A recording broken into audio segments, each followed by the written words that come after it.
Hi friends! ఇదొచ్చేసి వినాయక చవితి ముందు రోజండి. చూసారా ఫుల్ వర్షం ఉంది వాతావరణం. ఇంతలా ఉన్నా కూడా మా అబ్బాయయితే గణేషుడిని చేస్తాననే పట్టాడు.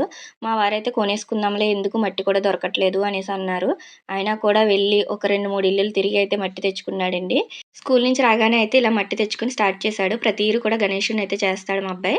ఈ ఇయర్ ఎలా చేస్తాడా అని నాకు కూడా ఎక్సైటింగ్‌గా ఉంది. ముందు రోజు నుంచే పట్టారు వీళ్ళిద్దరు అన్నా, చెల్లి ఇలా చేయాలి, అలా చేయాలి అని.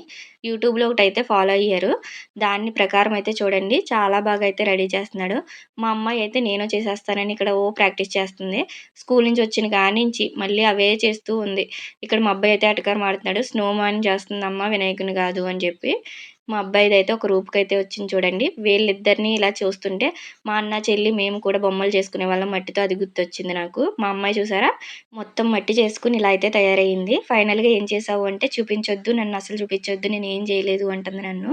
ఫైనల్‌గా అయితే ఇలా రెడీ చేసేసాడండి. స్కూల్ నుంచి వచ్చిన కాడి నుంచి స్టార్ట్ చేశాడు. 10:30 అలా అయింది. చాలా కష్టపడ్డాడు. చాలా బావుంది కదా!